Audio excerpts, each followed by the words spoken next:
mayor tiempo de diabetes llevan, más enfermedad renal producen. De los pacientes con diabetes tipo 2, aproximadamente un 20, un 30% terminan con enfermedad renal, y de esos un 30 a un 50% terminan en diálisis. El paciente con enfermedad renal es un paciente de muy alto riesgo cardiovascular. Esto es muy importante, digamos, que lo entendamos. Fíjense que aquí tenemos 2 años de seguimiento. Estos son pacientes con enfermedad renal. Aquí tenemos pacientes sin enfermedad renal y sin diabetes. Acá solamente diabetes. Fíjense que en rojo está la mortalidad, 15%, y que los pacientes que tienen enfermedad renal sin diabetes tienen el doble de mortalidad. Así que claramente cuando uno está frente a un paciente con enfermedad renal, tiene que pensar que tiene altísimo chance de morir. Fíjense que en 5 años un 33% de pacientes muere versus solamente un 12% que llega a diálisis. Y mueren claramente de enfermedad cardiovascular. Así que esto los nefrólogos lo conocemos porque hace 20, 30 años atrás había muy pocos diabéticos en las salas de diálisis, porque todos se morían antes de llegar a diálisis, y gracias a que hemos mejorado el pronóstico de estos pacientes en cuanto a su enfermedad cardiovascular, es que están terminando y pudiendo llegar a diálisis de estos pacientes. No es que querramos eso, pero eso es lo que está ocurriendo.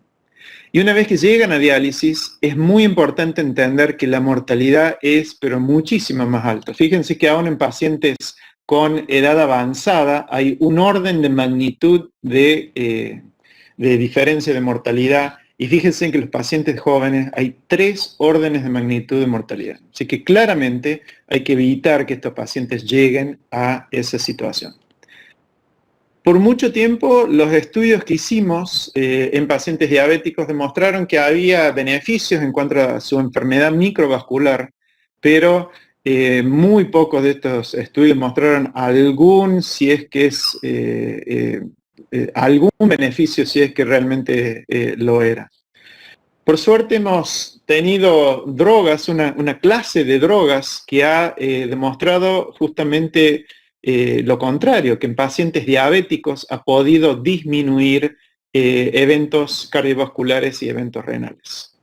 Este es uno de los estudios que salió hace un tiempo atrás, el DECLARE, 17.000 pacientes con un punto final primario cardiovascular y puntos finales secundarios renales. En este estudio, la cantidad de pacientes que tenían enfermedad renal con un filtrado menos de 60 realmente era muy bajo, así que su enfermedad renal no era muy avanzada, y sin embargo fue un estudio que pudo demostrar con eventos finales duros una disminución del 24%. Fíjense que la tasa de filtrado glomerular fue 85 y solamente hubo un 30% de pacientes que tenían alguna forma de albuminuria. ¿Cómo se compara eso con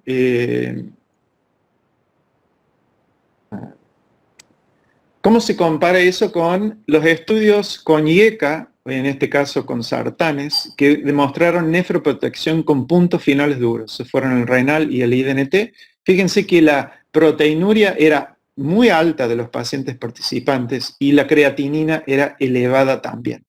Así que aquí tenemos y aquí en el estudio MDRD se demostró algo que es muy cierto con respecto a las drogas que bloquean el sistema renin-angiotensina, que requiere muchísimo tiempo demostrar diferencias en pacientes que no tienen proteinuria. Cuando hay proteinuria, las curvas se separan rápidamente. Cuando no hay proteinuria, las curvas demoran mucho para demostrar beneficio. Así que fíjense que aquí tenemos un estudio en el cual muy pocos pacientes tenían albuminuria y con un filtrado glomerular alto. Así que claramente en un grupo de mucha menor enfermedad renal se ha podido demostrar un beneficio renal, en este caso con puntos finales duros. Se pueden hacer muchísimos más análisis de esto y si quieren lo hacemos en el momento de las preguntas. Lo interesante de este grupo de drogas es que los efectos protectores renales son beneficio de clase. Acá tenemos otros estudios, el Empareg con empaglifosina, el Canvas y el Credence con canaglifosina y, como les he demostrado, el Declare con dapaglifosina, que han demostrado exactamente los mismos beneficios en pacientes renales. Y pacientes sin gran cantidad de enfermedad renal. Y hace poco ha salido el estudio DAPA-CKD, que es un estudio hecho en pacientes con enfermedad renal, fíjese, tasa filtrada glomerular entre 25 y 75, albuminuria mayor de 200 hasta 5000, con y sin diabetes. Esto es claramente interesante, basado en estudios previos que eran la mayoría hechos solamente en diabéticos. Excluyeron a los diabéticos tipo 1, aquellos con enfermedad renal poliquística, nefritis lúpica y aquellos que habían tenido tratamiento inmunosupresor. Es un estudio hecho en 21 países con 4.300 participantes. Argentina participó. Y las características basales, una edad media de 62, la mayoría hombres, la mayoría de raza blanca. Hubo un 60% de pacientes que tenían nefropatía diabética y un 30% de pacientes, un poquito más, pero un 15, un 16% de nefropatía hipertensiva y un 15-16% de glomerulopatías. Aquí tenemos la cantidad o cuánto valor de enfermedad renal tenían. Fíjense que la albuminuria mayor de 300, los primeros estudios tuvieron muy pocos pacientes, mientras que el Credence y el DAPA-CKD tenían la mayoría de los pacientes, y filtrado a menos de 60, como demostré anteriormente, estudios con muy pocos pacientes con ese filtrado. En cambio, el DAPA-CKD tenía la amplia mayoría de sus pacientes con enfermedad renal. ¿Qué diferencia hubo entre aquellos con diabetes y aquellos sin diabetes? La edad promedio fue mayor en los diabéticos, hubo mayores presiones arteriales, mayor índice de masa corporal, obviamente la hemoglobina glicosilada fue mayor en los diabéticos, mayor obesidad y mayor enfermedad cardiovascular, como era esperable. ¿Y qué demostró este estudio? Una disminución de casi el 40% de reducción de riesgo de eventos, y como ustedes ven son eventos con puntos finales duros. Deterioro sostenido del 50% de la tasa filtrada glomerular, enfermedad renal crónica terminal, muerte renal o cardiovascular. Todos los puntos individuales del compuesto tuvieron beneficio en estos pacientes. Y los subgrupos especificados inicialmente, también todos los subgrupos tuvieron diferencia. Fíjense que tanto los diabéticos como los no diabéticos tuvieron beneficio. El objetivo, si se va sacando componentes, se mantiene todavía en aquellos puntos finales renales. Si se deja solamente, exclusivamente los puntos renales, hay una disminución del 34%. E interesantemente, hubo un subgrupo de pacientes con, en este caso, una glomerulopatía por IgA, que demostró una gran diferencia. Fíjense que son pocos pacientes, ¿no? Pero hubo una reducción de riesgo de casi el 70% en pacientes que no tenían diabetes y que tenían otro tipo de nefropatía. Yo voy a volver sobre esto al final. Fíjense que los outcomes específicos de riñón, si se saca los cardiovasculares, sigue siendo una disminución muy importante. Los objetivos secundarios en este caso fueron los cardiovasculares y hubo una disminución del 30% de muerte cardiovascular o hospitalización por insuficiencia cardíaca y hubo una disminución del 31% de muerte por cualquier causa. El perfil de seguridad de esta droga ha sido enfatizado en el tiempo. inicialmente había alguna cuestión de amputación con alguna otra droga, no hubo ninguna diferencia. No hay diferencias en la discontinuación por eventos adversos o cualquier evento adverso serio. Interesantemente, había muy pocos pacientes en este estudio, aproximadamente unos 300, que tenían estadio 4, en este caso filtrado glomerular menos de 30, y hubo una tendencia clara de beneficio, pero que no llegó a ser estadísticamente significativa. Hay que recordar que este estudio no tenía el suficiente poder estadístico para buscar estos resultados en grupos tan pequeños. Así que en resumen, el DAPA-CKD es el primer estudio renal que demuestra eficacia y seguridad en pacientes con enfermedad renal crónica con y sin diabetes. Y fíjense que hubo una reducción aproximadamente del 40% de los eventos renales y aproximadamente un 30% de eventos cardiovasculares en estos pacientes. Así que es a partir de ahí que muchas guías están cambiando. Acá les muestro los KDIGO, y fíjense que en pacientes con diabetes y enfermedad renal crónica, hoy en día, más allá de los cambios de estilo de vida, hoy se recomienda el comienzo de la terapia con metformina y al mismo tiempo de un inhibidor de la enzima de conversión, de un inhibidor de SGLT2. Han quedado las otras drogas hipoglucemiantes como un escalón más tardío. Así que en resumen, la prevención de enfermedad renal se debe en gran parte a que contrarresta la causa central de fisiopatología de hiperfiltración glomerular. Esto es, finalmente tenemos drogas que pueden atacar el corazón del por qué los pacientes diabéticos y no diabéticos hiperfiltran. Además de esto hay muchísimas más mecanismos de acción, algunos de ellos no los entendemos bien, pero esta es claramente una de las razones principales por las cuales se ven tanta mejoría en eventos renales. Los ISGLT2 no deben ser considerados solamente como drogas hipoglucemiantes. En realidad el efecto hipoglucemiante es muy leve y estos efectos y los efectos beneficiosos van mucho más allá de lo que estas drogas logran por simplemente bajar un poquito el azúcar, y que este efecto se logra en diabéticos y no diabéticos. Y creo que eso es algo que va a ir cambiando las guías muy pronto en pacientes renales. En los diabéticos ya lo está haciendo, pero en pacientes no diabéticos es muy probable que pronto veamos que estas drogas se pueden utilizar para ese tipo de enfermedad.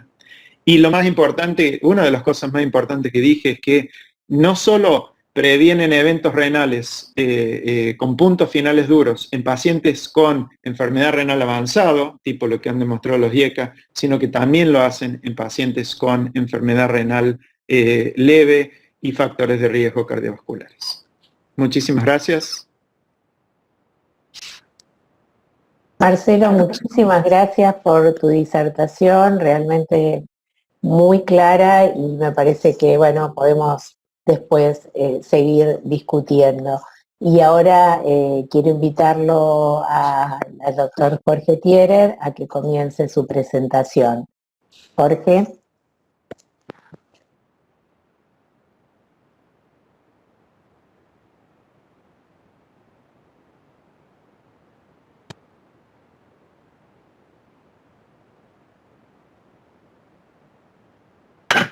Ahí está. Ahí estamos. ¿Se escucha? Sí, perfecto, Jorge, todo bien. Bueno, muchas gracias por la invitación a la SAC, al Distrito Córdoba, al laboratorio, a todos ustedes. Bueno, vamos a revisar algunos puntos que tienen que ver con el empleo de dapaglifosina en el tratamiento de la insuficiencia cardíaca. Simplemente recordar que hasta hace unos años el modelo que predominaba en el tratamiento de la insuficiencia cardíaca con fracción de eyección reducida era el modelo neurohormonal, y que contábamos con evidencia de que la asociación de betabloqueantes, inhibidores de enzima convertidora o ARNI, sumados a antialdosterónicos, generaban una mejoría notable en el pronóstico de los pacientes con insuficiencia cardíaca y baja fracción de eyección. Pero desde el campo del tratamiento de la diabetes nos llegaron novedades. que tenían que ver con que en general estábamos acostumbrados a que las drogas hipoglucemiantes tuvieran un efecto neutro sobre la insuficiencia cardíaca o incluso en algunos casos, como en las glitazonas, generaran un incremento de la incidencia de insuficiencia cardíaca, pero una familia específica de drogas, los inhibidores del transporte sodio-glucosa 2 o gliflosinas, demostraron en estudios llevados a cabo en pacientes diabéticos una reducción muy significativa de la hospitalización por insuficiencia cardíaca. Más allá de una mejoría general del pronóstico cardiovascular, específicamente una reducción de la hospitalización por insuficiencia cardíaca del orden de aproximadamente un 32%. Y lo interesante es que este efecto sobre la reducción de la hospitalización por insuficiencia cardíaca se lograba sin que tuviera una clara relación con la reducción de la hemoglobina glicosilada. Parecía que no era el efecto hipoglucemiante el responsable de esta reducción de la hospitalización por insuficiencia cardíaca, lo cual llevó entonces a formular la idea de que probablemente el efecto de las gliflosinas para mejorar la hospitalización, para disminuir la hospitalización por insuficiencia cardíaca, no tuviera que ver con estos efectos hipoglucemiantes y por lo tanto no fuera un efecto privativo de los pacientes diabéticos. Y surgió también la duda acerca de, ya que reduce la hospitalización por insuficiencia cardíaca, ¿no será útil en los pacientes que ya tienen insuficiencia cardíaca? Y, lógicamente, la combinación de estas preguntas llevó a la formulación del primer estudio grande que conocimos, que fue justamente el estudio DAPA-HF, que se llevó a cabo en pacientes con insuficiencia cardíaca y baja fracción de eyección, menor del 40%, y acá tenemos a la doctora Diez entre los autores del trabajo, porque fue la líder nacional del proyecto en la República Argentina, digamos, en estos pacientes con insuficiencia cardíaca y baja fracción de eyección, con valores determinados de NT-proBNP, se comparó la dapaglifosina en dosis de 10 miligramos día con un placebo. El punto final del estudio de DAPA-HF fue básicamente la combinación de muerte cardiovascular y empeoramiento de la insuficiencia cardíaca, entendido como necesidad de hospitalización por insuficiencia cardíaca o una consulta urgente a guardia y tratamiento en la misma. De manera que ese fue el punto final primario del estudio. Fueron otros puntos finales, la hospitalización por insuficiencia cardíaca y una serie de puntos finales definidos jerárquicamente, entre ellos el empeoramiento de la función renal, la muerte cardiovascular y la muerte de todas las causas. El estudio se llevó a cabo pensando que iba a haber un 11% de eventos del punto final primario, muerte cardiovascular y empeoramiento de insuficiencia cardíaca por año en el grupo placebo. Se pensó en un poder del 90% para demostrar una reducción de eventos del 20%, y se cerró en un número de 4.500 pacientes necesarios. Pero lo cierto es que fueron incluidos poco más de 4.700 pacientes y, como vemos, tenían una edad media de 66 años, el 23% eran mujeres, la mayoría, el 67%, estaba en clase 2, el 31% en clase 3, la fracción de eyección promedio fue 31%, más de la mitad de los pacientes eran de etiología isquémica. El 47% había sido hospitalizado por insuficiencia cardíaca, el 30% en el año previo, casi el 40% tenía fibrilación auricular, un 42% tenía diabetes al momento de iniciarse el estudio, pero durante el estudio se diagnosticó diabetes en un 3% adicional. Total, 45% de pacientes con diabetes. Un filtrado promedio de 66 mililitros minuto por 1.73 metros cuadrados, y fíjense, 26% de pacientes con cardiodefibrilador y un 7-8% de pacientes con resincronizador. Pacientes excelentemente bien tratados, 93% con diuréticos, entre inhibidores de la enzima convertidora o bloqueantes de los receptores de la angiotensina, el 84%, y eso tenemos que sumarle entre 10 y 11% de pacientes tratados con sacubitril/valsartán, 96% de betabloqueantes, 71% de antialdosterónicos. De los pacientes que tenían diabetes, la mitad con metformina, un cuarto con insulina y un cuarto con sulfonilureas. Y el estudio, que se había pensado iba a tener un seguimiento de 24 meses, tuvo una tasa de eventos en la rama placebo mayor que la esperada. Habíamos dicho 11 y fue poco más del 15% anual, de manera que alcanzaron con 18 meses para demostrar una reducción estadísticamente significativa y el estudio fue cortado con 18 meses de seguimiento. El punto final primario, muerte cardiovascular o empeoramiento de la insuficiencia cardíaca, se vio reducido en un 26%, la hospitalización por insuficiencia cardíaca en un 30%, y notemos como el punto final primario empezó a diferenciarse claramente entre los tratados y los placebo con solamente un mes de tratamiento. Pero fue sumamente significativo el hecho de que se demostrara disminución de la muerte cardiovascular y disminución de la muerte total, del orden del 18 y del 17% respectivamente. Entonces, fíjense que en una población de pacientes con insuficiencia cardíaca y baja fracción de eyección, de los cuales el 45% era diabético, pero el 55% no lo era, se demostraba por primera vez una reducción significativa de la muerte cardiovascular y de la muerte total por fuera del modelo neurohormonal. Una droga pensada en principio para la diabetes terminaba reduciendo la mortalidad en pacientes con insuficiencia cardíaca y baja fracción de eyección, diabéticos y no diabéticos. De hecho, podemos decir que se previnieron 4 eventos por cada 100 pacientes tratados. En lo que tiene que ver con el punto final primario por año, se evitaron 3 internaciones y 1 muerte y media cardiovascular por año. La diferencia entre la rama tratada y la rama placebo. Y en lo que tiene que ver con los efectos adversos, fueron de muy poca magnitud sin que hubiera diferencia entre dapaglifosina y placebo. Y fíjense que la hipoglucemia mayor ocurrió en solamente el 0,2% de los pacientes, respondiendo al temor que existe acerca de usar una droga presuntamente hipoglucemiante en pacientes no diabéticos.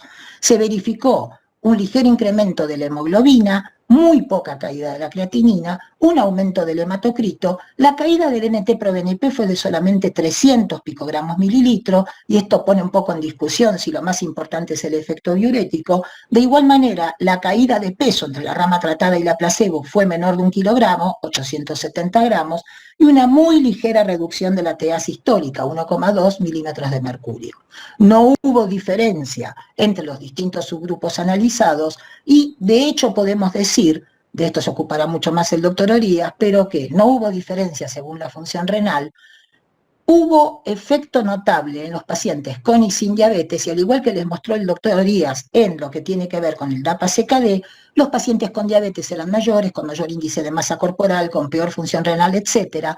Y el efecto de la droga se dio por igual en pacientes con y sin diabetes, pero lógicamente en los pacientes con diabetes, línea llena, el pronóstico fue peor que en los pacientes sin diabetes, línea punteada.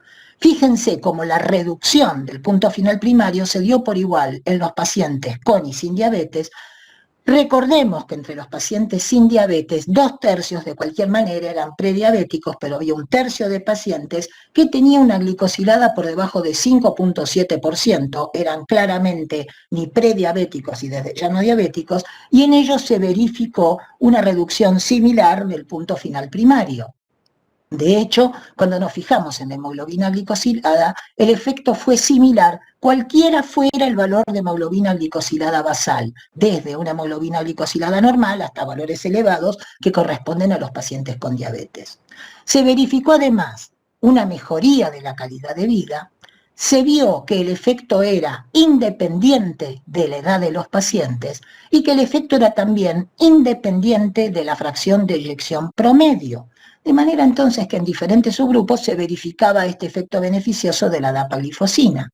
No hubo diferencia tampoco según la tensión arterial sistólica, y cuando vamos al tratamiento basal de los pacientes, no hubo diferencia según el tratamiento con o sin diuréticos, antialdosterónicos, digoxina, sacubitril valsartán, y esto es un punto de gran significación. Se discutió si el efecto se daría en los pacientes tratados con sacubitril valsartán o si en estos pacientes se perdería el efecto, y en realidad fíjense cómo el efecto fue similar, una reducción del 25% en el punto final primario en los tratados y no tratados con sacubitril valsartán, y de acuerdo con la dosis de betabloqueante, IECA o antialdosterónico, tampoco hubo diferencia.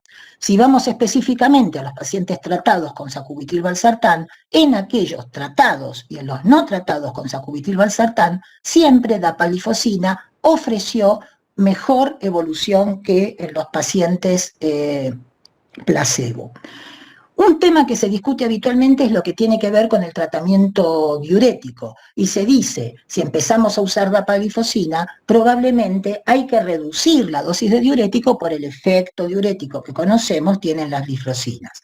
Pero lo cierto es que, fíjense, acá tenemos qué sucedió con la dosis de diuréticos en el estudio DAPA-HF en la rama tratada y en la rama placebo, y podemos decir que, miren, a 12 meses, a un año, en el 77-78% de los casos no había cambiado la dosis inicial de diuréticos. O sea, esta idea que tenemos, que sin duda tenemos que bajar la dosis de diurético, no corresponde exactamente a la realidad. En casi el 80% de los casos, al cabo de un año la dosis se mantenía constante. Y del 20% restante, podemos decir que aproximadamente en la mitad de los casos la dosis tuvo que subir y en la mitad de los casos tuvo que bajar. Pero sí, claramente, cuando comparamos dapaglifosina con el placebo, fue más notable el efecto de reducir la dosis de diurético con dapa que con placebo, y por el contrario, hubo menos incremento de la dosis de diurético con dapa que con placebo, lo cual significa que efectivamente hay un efecto diurético de la dapaglifosina, pero que no lleva a cambiar la dosis en la inmensa mayoría de los pacientes.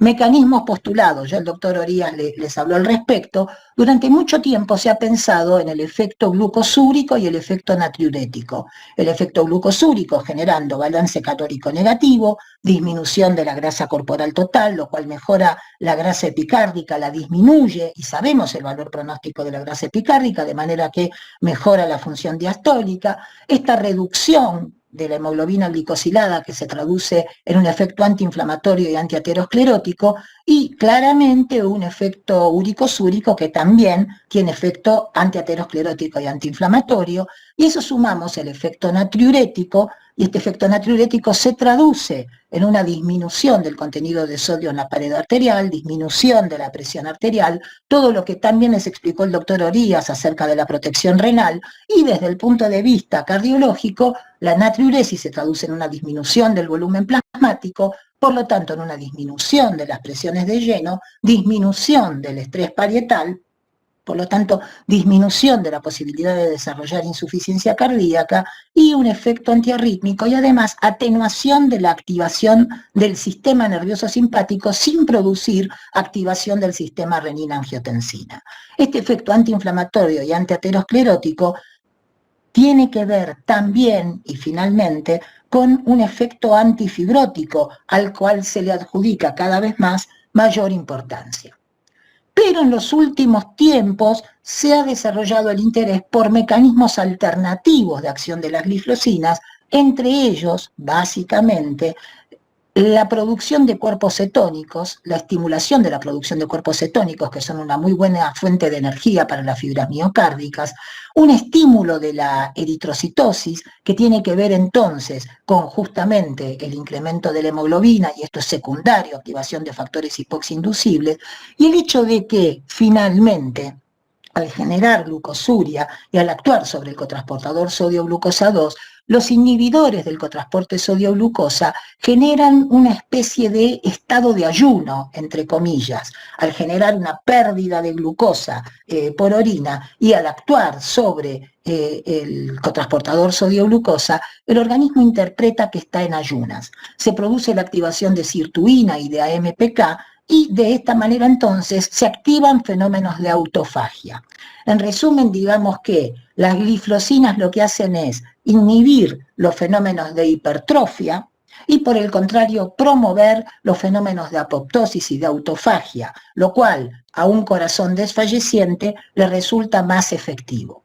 Y el otro mecanismo que queremos mencionar es el que tiene que ver con bloquear el intercambiador sodio-hidrógeno 1 a nivel de la fibra miocárdica, y esta disminución de la entrada de sodio al interior de la fibra se traduce en disminución de la activación de una serie de cascadas que promueven hipertrofia, necrosis, apoptosis, etc. De manera que este sería un efecto cardioprotector adicional.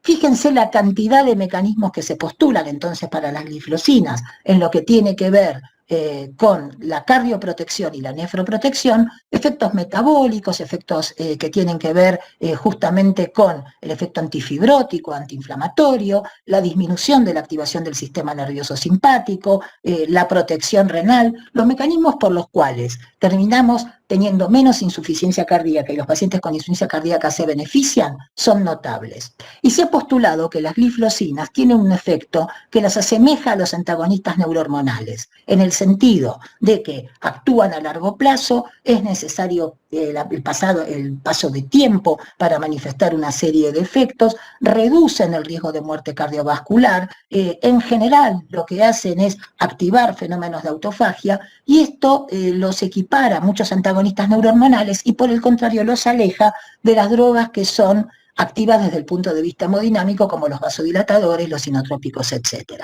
Hemos aprendido que la suma de dapaglifosina al tratamiento convencional con antagonistas neurohormonales se traduce en una ganancia clara de sobrevida, y si comparamos la cuádruple terapia con betabloqueantes antialdosterónicos, sacubitril/valsartán y una gliflosina respecto del tratamiento convencional con betabloqueantes e inhibidores de la enzima convertidora, podemos esperar a los 55 años una ganancia de 6 años en la expectativa de vida, y a los 65 años una ganancia de poco más de 4 años en la expectativa de vida. Y si nos vamos a los 80 años, podemos esperar 1 año de ganancia en la expectativa de vida.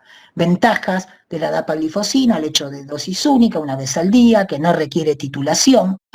De manera entonces que la Sociedad Argentina de Cardiología y la Federación Argentina de Cardiología en el año 2020 establecieron una serie de recomendaciones: el uso de dapaglifosina, de gliflosinas en pacientes con diabetes con alto riesgo cardiovascular, desde ya el uso en los pacientes con baja fracción de eyección a partir del DAPA-HF, el uso en los pacientes con disfunción renal, como les habló el doctor Orías, a partir del DAPA-CKD, y recomendamos también usar las gliflosinas en los pacientes con insuficiencia cardíaca, fracción de eyección y que tuvieran diabetes, porque entendíamos que en estos pacientes las gliflosinas ya habían demostrado su efecto beneficioso en los estudios de diabetes, sin que no haya todavía evidencia disponible en los pacientes que tienen fracción de eyección preservada, pero ni tienen disfunción renal ni tienen diabetes.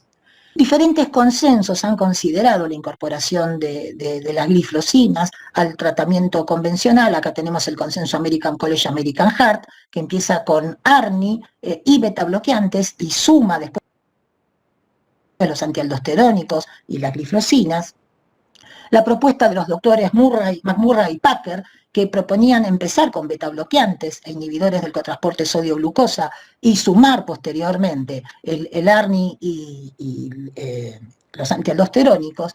Algunas estrategias que postulan la incorporación de todas las drogas al mismo tiempo. Todo este tema de en qué manera y de qué manera empezar el tratamiento justamente ha generado mucha opinión.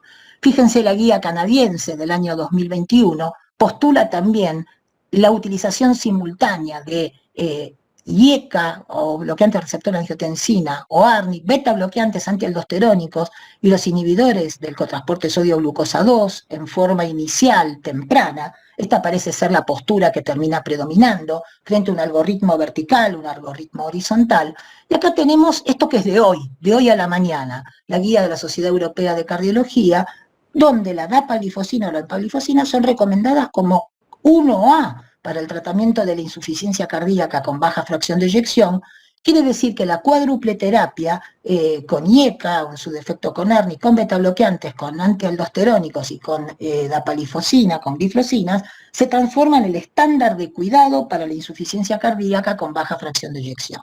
Pero acá quería mostrarles lo que decíamos: insistíamos en recomendar a las gliflosinas como drogas para los pacientes que tuvieran diabetes y riesgo de eventos cardiovasculares, indicación 1A, ¿no? De manera que uno podría preguntarse si en un paciente con insuficiencia cardíaca y fracción de eyección preservada que es diabético, no habría que usar las gliflosinas, o si en realidad tenemos todavía que esperar a los resultados llevados a cabo con dapaglifosina, el estudio de LIVER, insuficiencia cardíaca, fracción de eyección preservada con y sin diabetes, cuyos resultados conoceremos en los próximos meses. Bueno, muchas gracias. Muchas gracias, doctor Thierer. Excelente su presentación. Ahora abrimos este espacio para preguntas y debates. Los panelistas presentes, bienvenidos. Y bueno, vamos a hacerle una pregunta al doctor Orías. Doctor Orías, ¿qué opinión tiene al respecto en la seguridad en el uso de los ISGLT2 en pacientes con insuficiencia renal? O sea, ¿cuál es el margen de seguridad del filtrado glomerular? Sí, que en Argentina dapaglifosina para enfermedad renal es 45 de filtrado. Creo que eso va a bajar muy pronto. Pero cuando tienen los pacientes insuficiencia cardíaca y enfermedad renal, puede ser de 30. Eso es lo que está estipulado. Si me preguntas a mí, yo creo que con filtrados mucho más bajos estas drogas claramente van a demostrar efectos beneficiosos. Y bueno, en principio siempre los cuerpos regulatorios son un poco timoratos y precavidos, y no me parece mal, pero creo que estas drogas van a poder usarse con enfermedad renal avanzada. Bien, muchas gracias, doctor Orías. Doctor Moreira, o la doctora Lozada. Gracias por la invitación. Al doctor Thierer quería preguntarle si, por un lado, uno ve que hay múltiples mecanismos de acción con las glifosinas, si hay, y realmente hay una acción muy rápida, como mostró en 30 días ya hay beneficios, si él considera que hay alguna en particular que sea la mayor responsable de los beneficios. Y la segunda pregunta es, se ha publicado hace poco el estudio Soloist con sotaglifosina, que es un poco diferente porque también bloquea los receptores tipo 1, así que es un poco diferente a los otros, pero lo interesante de ese estudio es que fue administrado en pacientes con insuficiencia cardíaca aguda o recientemente aguda, y además el análisis de su grupo mostró que había un beneficio en los pacientes con insuficiencia cardíaca con función preservada. Sobre la base de este estudio, si bien hay una pequeña diferencia en el tipo de drogas, si él en este momento considera que consideraría tratar estos pacientes al alta hospitalaria con DAPA o empaglifosina, sería básicamente la pregunta. ¿Y qué cree que va a pasar con la insuficiencia cardíaca preservada, si estas drogas van a funcionar o no? Son unas cuantas preguntas y todas interesantes, y digamos, cada una de estas merece un comentario. En cuanto a los mecanismos involucrados, como vimos, hay como 40 mecanismos involucrados, pero es cierto lo que el doctor Moreira menciona acerca de este beneficio tan precoz. Cuando el beneficio es tan precoz, uno supone que más allá de lo metabólico debe haber algo hemodinámico incluido, porque es demasiado pronto para que la activación de la autofagia explique una disminución del punto final primario a 30 días. Es cierto que el punto final primario incluía muerte cardiovascular, pero también hospitalización y empeoramiento de la insuficiencia cardíaca. Entonces uno podría plantearse que hay un efecto que tiene que ver con reducir el riesgo de rehospitalización o de hospitalización por insuficiencia cardíaca, que a lo mejor sí pasa más por lo hemodinámico, y que hay otros mecanismos metabólicos que quizá tengan más que ver con la reducción de la muerte cardiovascular, con la nefroprotección y con la cardioprotección, que demandan más tiempo para instalarse. Y el problema de las glifosinas es que hay muchísimos mecanismos involucrados y no podemos decir que el responsable sea uno, lo cual a lo mejor sea lo correcto. Quizá en la definición de nuestro pronóstico pueden muchos factores, ¿no? Digamos, el pronóstico de un paciente es multivariado. ¿Por qué suponer que un solo mecanismo bastaría para reducirle la mortalidad o mejorarle el pronóstico? Todos los estudios mecanísticos que se han hecho no bastan todavía para decir que haya un mecanismo que sea específicamente el responsable. Hay una revisión muy interesante del grupo de McMurray, revisan toda la evidencia con todos los mecanismos y terminan diciendo: todavía no sabemos a qué podemos atribuir el efecto beneficioso. Son tantos y tan variados los mecanismos y todos potencialmente responsables, y a lo mejor tenga que ver, como sucede en la realidad, con un poco de una cosa y un poco de otra y un poco de una tercera, y así, y no a un efecto único que es lo que defienden los que se embanderan con un mecanismo en particular. Respecto del Soloist, el problema del Soloist es que como fue suspendido por falta de financiación del sponsor, nos quedamos sin tiempo suficiente de seguimiento como para poder ver si efectivamente había reducción de la mortalidad. Hubo sí reducción de la rehospitalización por insuficiencia cardíaca, que es el verdadero efecto de clase de las gliflosinas. Si hay un efecto de clase de las gliflosinas es la reducción de la hospitalización por insuficiencia cardíaca, y el otro efecto de clase claro es la nefroprotección. Después, si bajan la muerte cardiovascular o no la bajan, y cuánto la bajan, y la mortalidad total y todo eso, ya empezamos a discutir si una droga más o la otra menos. Pero que la reducción de la hospitalización es común a todas las gliflosinas, no hay duda, no hay duda. Respecto de la utilización en insuficiencia cardíaca con fracción de eyección preservada, lo cierto es que la cantidad de pacientes incluidos con fracción de eyección preservada era de poco más de 200, era un número pequeño. Entonces, no sé si hay evidencia suficiente como para decir, a partir de esos resultados y de ese análisis de subgrupo, que debiéramos indicarlos en la insuficiencia cardíaca con fracción de eyección preservada. Pero hay un punto, eran todos diabéticos. Y el verdadero problema que para mí se plantea es, ¿cuál será el efecto de las gliflosinas en los pacientes que tengan insuficiencia cardíaca y fracción de eyección preservada, que no son ni diabéticos ni tienen insuficiencia renal?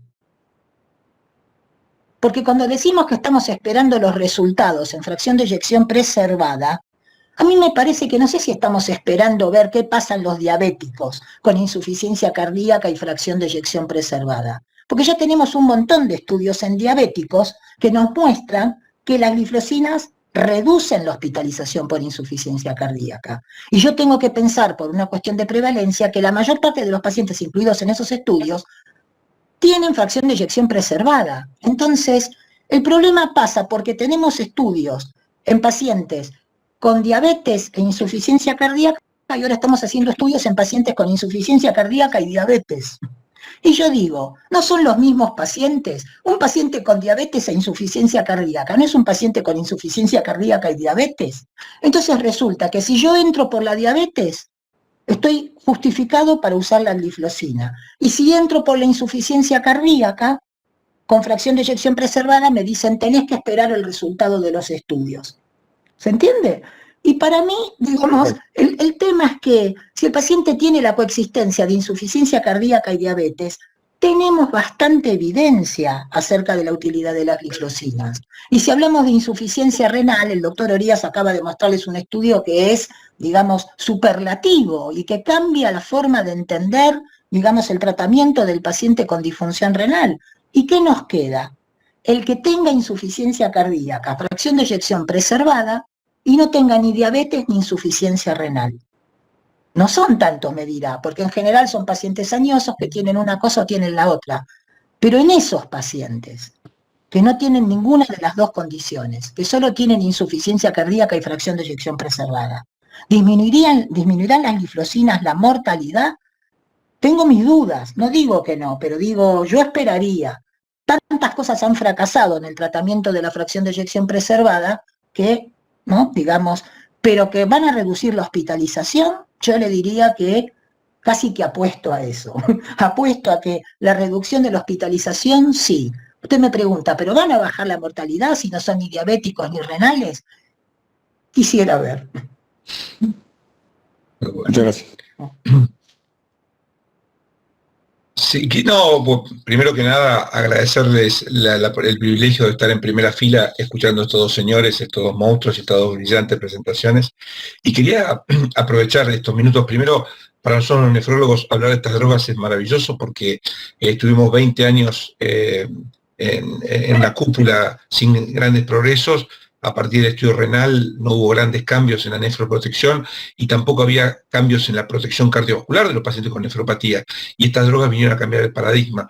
Pero yo quería preguntarle a Marcelo algo que a diferencia de lo que contaba Jorge, que está atomizado un poco los mecanismos de protección cardiovascular por estas drogas, en el caso del riñón tenemos un mecanismo, el máster mecanismo, que es el del feedback tubular, que es el mecanismo, digamos, del que todos nos enamoramos, ¿no? Y probablemente aprendimos. Pero también por otro lado vemos que algo muy interesante, que a medida que cae el filtrado, obviamente la protección glomerular cae porque el feedback y la filtración de glucosa baja. De hecho, el efecto hipoglucemiante de estas drogas es bastante pobre por debajo de filtrados de 45, y obviamente también el mecanismo de feedback baja muchísimo y no hay caída del gasto cardíaco, no hay caída del filtrado glomerular en pacientes con filtrados bajos. Pero sin embargo, estos pacientes tienen disminución de la albuminuria y protección del órgano. Entonces quería saber, Marcelo, cuál era tu opinión, ya que el máster de los mecanismos parece no ser el más importante. ¿Cuál te parece de todas las opciones de lo que se está discutiendo que puede ser el mecanismo que protege a los riñones de filtrado bajo y eventualmente también en el caso de los no diabéticos, ¿no? Vos acabas de mostrar esa maravillosa reducción en pacientes con nefropatía con IgA. Para los que no están en el tema, la nefropatía por IgA es el 65% de las glomerulopatías que vemos los nefrólogos en consultorio. O sea, tener una herramienta tan útil para proteger el riñón de una glomerulopatía tan prevalente como la IgA realmente es importante. ¿Cuál te parece, Marcelo, que es el mecanismo que más ruido te hace? Qué buena pregunta, Carlos. Realmente muy buena pregunta. Yo me imagino que toda la cuestión energética, y me voy a centrar en el túbulo proximal, ¿no es cierto? Digamos, donde están estos transportadores. ¿No debe ser lo mismo la nefropatía que produce alguien que tiene un trastorno en GLUT4 que alguien que tiene un trastorno en estos transportadores o alguien que tiene un trastorno en cualquiera de los otros mecanismos que maneja el azúcar, ¿no es cierto? Y todavía no sabemos dentro de los diabéticos quiénes tienen cuáles mutaciones y problemas y qué hace eso sobre el túbulo proximal en la cuestión energética, manejo de glucosa, manejo de oxidación, etcétera, etcétera. Así que si uno parte de que muy probablemente en los diabéticos no todos llevan a nefropatía y todavía no sabemos cuál es el mecanismo, bueno, acá ahora tenemos una droga que inhibe la entrada de azúcar a esa célula, con todos los efectos de glucosuria y natriuresis que conocemos. Ahora, por ejemplo, en los no diabéticos, el hecho de que no entre tanto azúcar a la célula, ¿qué activa, qué no activa, qué hace con manejo de proteinuria? Y claramente, digamos, en los diabéticos ya tenemos un esquema en la cabeza, en los no diabéticos, esos hiperfiltran, y no hiperfiltran porque tenían un problema de demasiada glucosa en el proximal y por ende se hipertrofiaban estas células y había mayor cantidad de transportadores. Así que si me preguntas a qué le apuntaría, yo me imagino que va a tener que ver en lo renal con lo que está pasando en el túbulo proximal.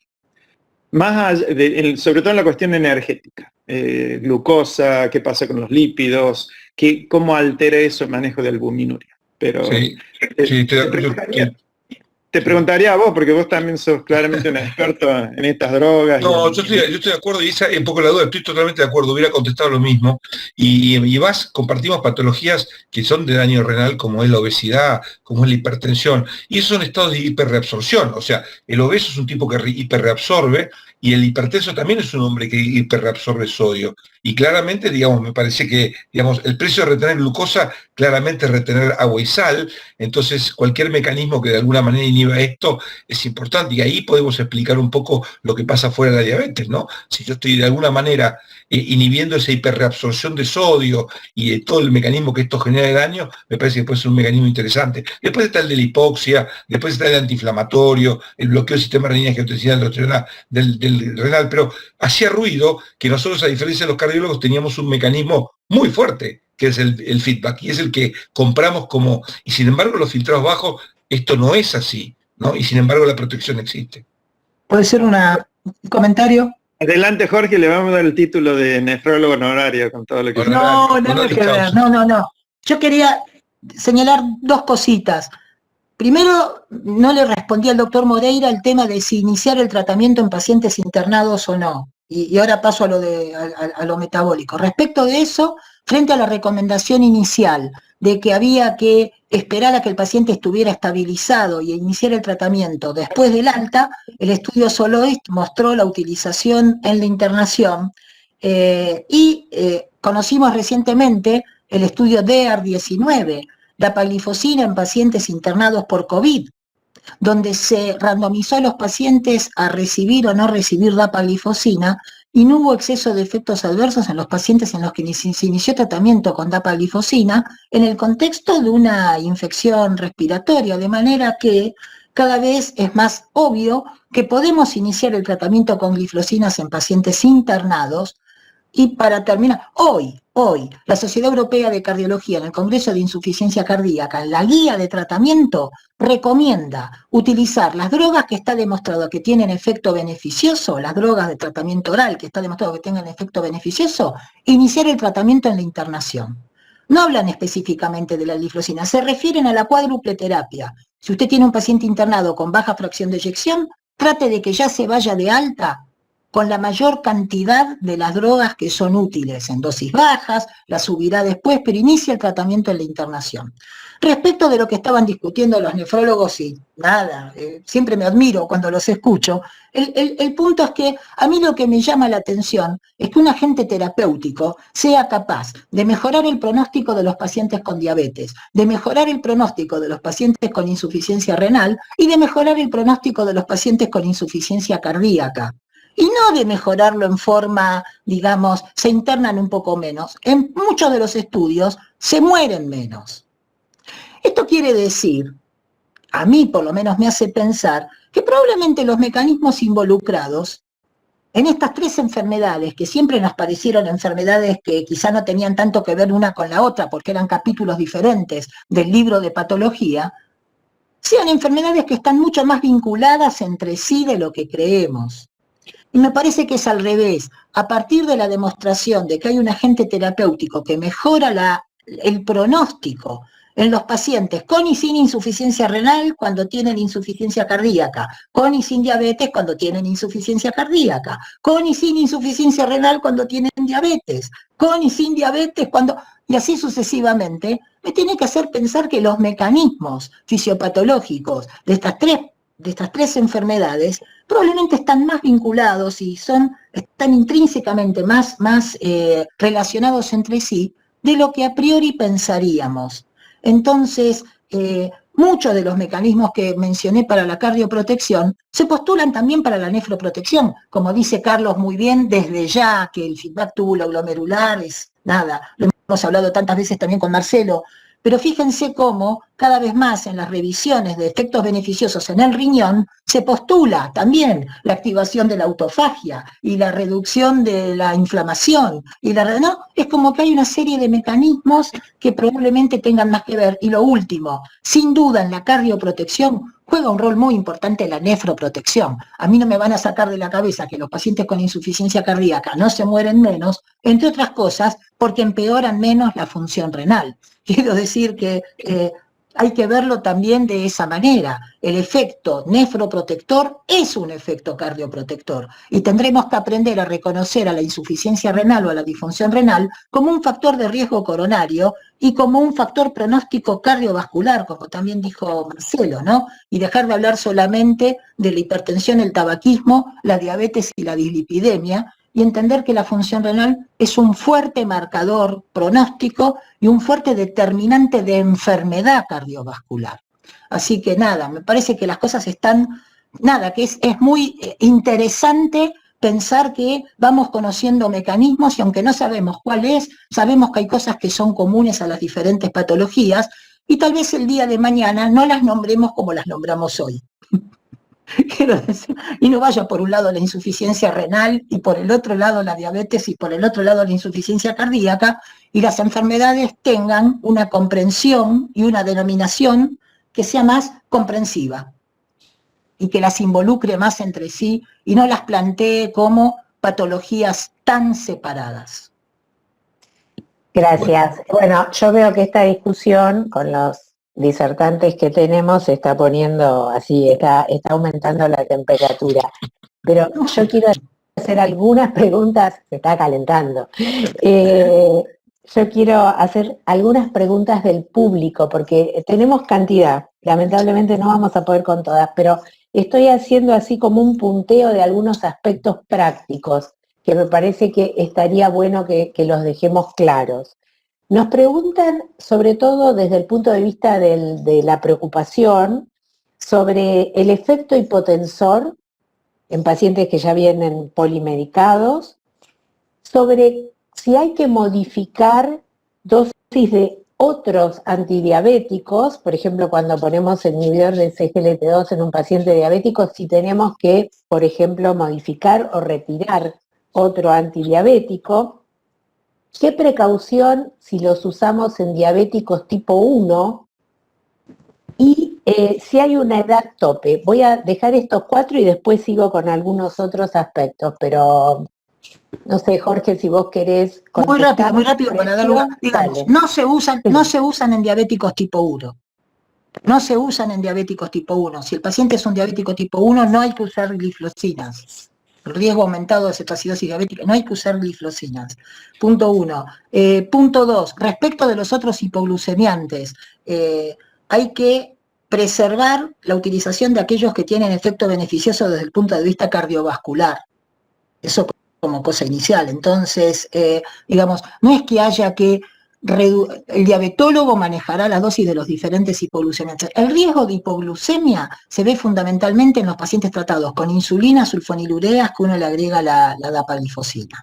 Existe la tendencia o la idea de bajar la dosis de insulina, pero hay que tener cuidado, eso no lo podemos hacer nosotros. Sin duda, eso es de resorte del diabetólogo y no es que sistemáticamente haya que bajar la dosis de insulina.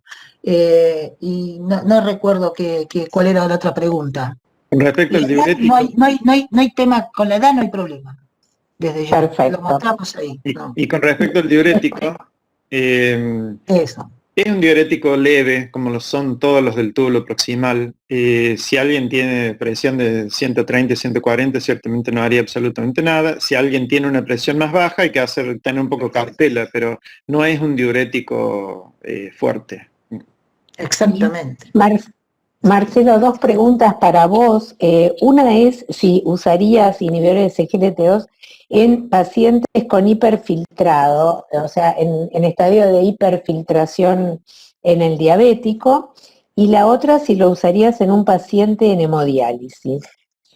Así que en el que hiperfiltra sí, claramente lo usaría. En el diálisis me imagino que están pensando en la protección cardiovascular, que posiblemente la tenga. No hay estudios hechos en pacientes en diálisis y les recuerdo que los pacientes en diálisis son un grupo muy particular. Las estatinas hasta ahora nunca demostraron tener valor en pacientes en diálisis y las usamos a derecha e izquierda. Entonces, no estoy diciendo que no, estoy diciendo claramente no hay estudios y hoy en día no hay ninguna indicación, pero veremos a futuro a medida que se hagan estudios en estos pacientes. Hay muchas preguntas con respecto al inicio, como hablaba el doctor Thierer, de las glifosinas y durante la internación, post-internación y demás, que bueno, fue respondida. Y si en su experiencia un paciente con fracción de eyección 40, clase funcional 1, ¿iniciarían las 4 drogas? Con un paciente que tiene fracción de eyección justo 40 y está en clase funcional 1. Es un paciente muy particular, porque la evidencia que tenemos es hasta ahora, DAPA-HF, pacientes con fracción de eyección menor de 40 y la inmensa mayoría en clase funcional 2-3. La evidencia específicamente en clase 1 es menor. Si el paciente fuera diabético, desde ya que sí, porque en pacientes que tienen diabéticos con riesgo cardiovascular, desde ya que sí, con 40% ya está el riesgo cardiovascular, y en un paciente que tiene justo 40% de fracción de eyección y está en clase funcional 1 y que no tiene diabetes, probablemente esperaría y vería un poco la evolución, la respuesta a otro tipo de drogas también. La indicación es hasta ahora menos fuerte. Pero fíjense que justo, claro, 40%. Y le haría otro eco para ver si tiene 39 o 41. Tal cual. Muy bien. La doctora Lozada quería hacer una pregunta. Hola, buenas tardes. Bueno, primero un placer, la verdad que mesa. Y quería felicitar primero a Córdoba, a Belén Tinari por promover esta web, y agradecerle a los disertantes y a Mirta y a todos los presentes por el incansable y constante aporte que hacen a toda la comunidad científica. La verdad que he escuchado todo este año todas las charlas del doctor Thierer, que soy su fan. No soy especialista en insuficiencia cardíaca, pero sí tengo una pregunta para él con una mirada un poco más salubrista, porque he estado viendo algunas cosas que él ha estado trabajando. Haciendo alusión al título de la web, ¿no? Mirando nuevos horizontes, yo estoy un poco preocupada por este desfasaje que hay entre el mundo real y el ideal, porque Sí, nuestra realidad, nuestra Argentina, fragmentada, segmentada, su sistema de sí, salud, sus desigualdades, las realidades diferentes en todos los centros, los pacientes, el acceso a todo, a las intervenciones, a los esquemas terapéuticos, a todo, ¿no es cierto? También tenemos otra realidad que es que estamos atravesados por una crisis económica muy fuerte y esta pandemia. sí, Y otra realidad también que es el aumento de todos los factores de riesgo y la progresión de este continuo cardiovascular, como decía Marcelo, la cantidad de diabéticos, de insuficiencia renal, cada vez las detectamos más. Se nos van a venir un montón de pacientes con todo esto. Más las cuestiones económicas relacionadas a toda la industria farmacéutica que destina mucho en arsenal terapéutico, en intervenciones justamente invasivas, ¿no es cierto?, con todo lo que acompaña al paciente que tiene estas patologías, muchas veces hasta con más asociaciones, con muchas más cosas, fibrilación, infartos, entonces la polifarmacia, bueno, todo esto con el mundo ideal que se viene, que es todo este tsunami de nuevos esquemas, de nuevas drogas, nuevos mecanismos. Y bueno, la verdad que me queda la pregunta de saber quién hace las valoraciones económicas en nuestro país para determinar si esto tiene un costo, digamos, una evaluación económica para ver la costo-efectividad, costo-utilidad y costo-beneficio de estas drogas en nuestro país, en nuestra realidad. Si es una tarea de los consejos, por ejemplo el Consejo de Insuficiencia Cardíaca, de realizar estas evaluaciones y si nos servirían. ¿Qué opina, doctor? qué tema. Todos los que me conocen, con los que hablo todo el tiempo, saben que este tema del acceso es un tema que siempre menciono. Yo coincido en la preocupación de sentir que la medicina ideal cada vez está más lejos de la posibilidad real. Yo me imaginaba, y hoy a la mañana lo escribí, un paciente que tiene insuficiencia cardíaca con fracción de eyección deprimida y está con betabloqueante y un antialdosterónico y un IECA, y lo mejor para él indudablemente es pasar a sacubitril/valsartán, recibir una gliflozina si tiene baja fracción de eyección, ponerse un cardiodefibrilador, y si tiene fibrilación auricular, la recomendación actualmente es nuevos anticoagulantes más que los antivitamina K. Y claro, y después, si todo eso fracasa, la Sociedad Europea dice, considere el vericiguat. Entonces yo me imaginaba un paciente que tiene que afrontar tanta cosa. A mí me parece que, de cualquier manera, uno debiera hacer esfuerzos por privilegiar las intervenciones que bajan la mortalidad. Privilegiar las intervenciones que bajan la mortalidad. Entonces, hay mucho gasto en cosas inútiles, hay mucha medicación que no se sabe si sirve para mucho o no, y hay medicación que se sabe que sirve, que baja la mortalidad. La cuádruple terapia baja la mortalidad. Entonces usted me dice, bueno, y después viene claramente una cuestión de acceso. Esa cuestión de acceso demanda una resolución de la sociedad. No hablo de la sociedad de cardiología, hablo de la sociedad. Es la sociedad la que finalmente decide cómo y cuánto se accede. Es algo que nos trasciende, no es algo que dependa solamente de las fuerzas del mercado, depende de la intervención del Estado, depende de las organizaciones no gubernamentales. Son muchos los factores que se ponen en juego a la hora de definir el acceso. ¿Cómo se accede? Porque la medicación es más accesible, porque los sistemas de salud se aseguran que determinados pacientes puedan tener una cobertura completa. Y es cierto que la nuestra es una sociedad con una fragmentación muy importante del sistema de salud. Y cualquier cosa que digamos tiene que ver con la realidad que conocemos así más directamente y poco que ver con la realidad que no conocemos, Entonces, coincido en la importancia de desarrollar todos los esfuerzos posibles para garantizar el acceso a las medicaciones que son más imprescindibles. Creo que en condiciones particulares, y lamentablemente, a veces uno se ve forzado a elegir, y a lo mejor entre diferentes intervenciones tendrá que pensar a cuáles puede acceder o cuáles no, o cuáles son, para cada paciente determinado, aquellas que parecen más imprescindibles que otras, ¿no? Y eso también tiene un rol.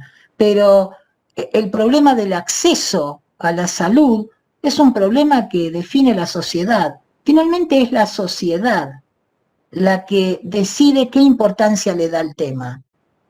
Si el tema no se resuelve es porque me parece que no hay una verdadera demanda de la sociedad.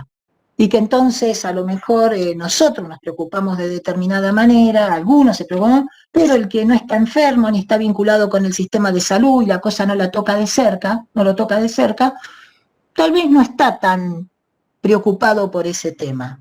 Digamos, hay mejoras que son mejoras de la sociedad, la educación, la vivienda, ¿no? Digamos, la seguridad, la salud, responden finalmente a lo que, digamos, a las sociedades le pasan en general las cosas que las sociedades, por diferentes mecanismos, toleran, aceptan o le dan más o menos importancia.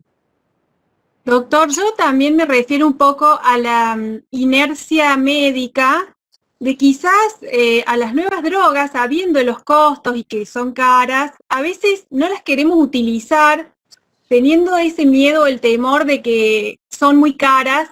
Bueno, yo me tomé el atrevimiento de buscar los precios, ¿no es cierto?, de una dapagliflozina que sale 7.800 pesos, los 30 comprimidos, un sacubitril valsartán, 6.100 pesos, los 30 comprimidos, un espirono, 2.000 y una Rosu, 2.000. Bueno, para empezar, ¿no?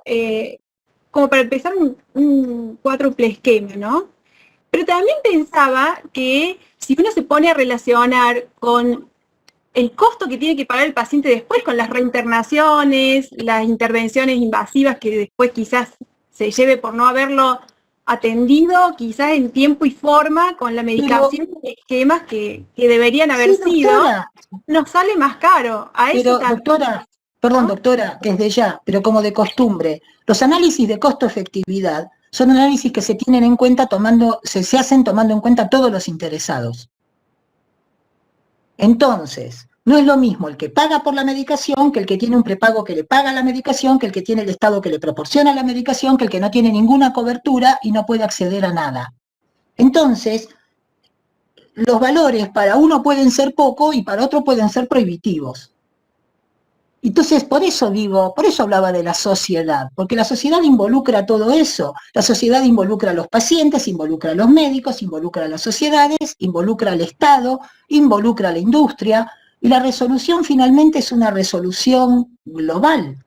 Y es la sociedad finalmente la que sabe o no sabe darse determinadas soluciones para los problemas. Entonces, usted me dice esos valores, y esos valores para algunos pueden ser poco, y hay algunos que no ganan la suma de 2 de las medicaciones que usted me mencionó, entonces, y que no tienen cobertura. Entonces, me parece que, por eso justamente los análisis de costo-efectividad no toman en cuenta una única perspectiva, toman en cuenta una perspectiva social, donde todos están involucrados. Sin duda, siempre tenemos, por eso le decía al principio, tenemos que privilegiar aquello que sabemos que claramente mejora el pronóstico.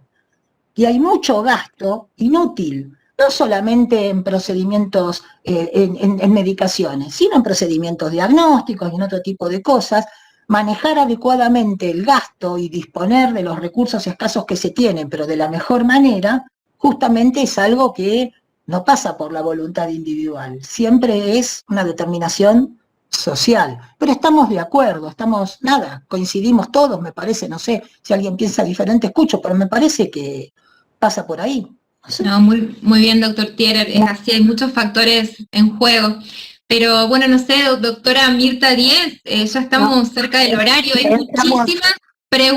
muchísimas preguntas del público que seguramente las responderemos en un segundo encuentro cuando lo podamos realizar. La verdad es que estamos muy agradecidos desde el Distrito Córdoba, junto a la Sociedad Argentina de Cardiología en Buenos Aires. La verdad que un lujo los disertantes, nuestros panelistas. Doctora Díez, si quiere agregar algo más. Bueno, en primer lugar, agradecer a ustedes, al Distrito Córdoba, a la SAC, por haber permitido compartir este rato, que fue, la verdad, brillante, lo disfruté enormemente. Solo quiero decir que, digamos, yo coincido con este concepto de que la decisión de la salud que queremos la tiene que definir la sociedad, que nosotros como médicos no podemos elegir por nuestros pacientes y en priorizar los procedimientos terapéuticos que reducen la mortalidad.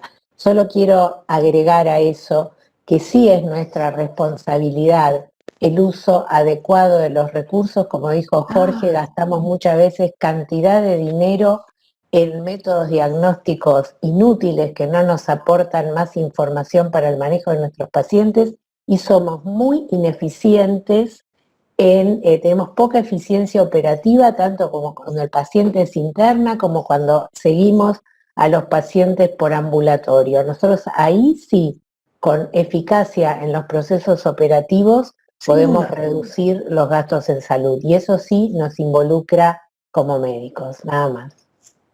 Muchas gracias, doctora.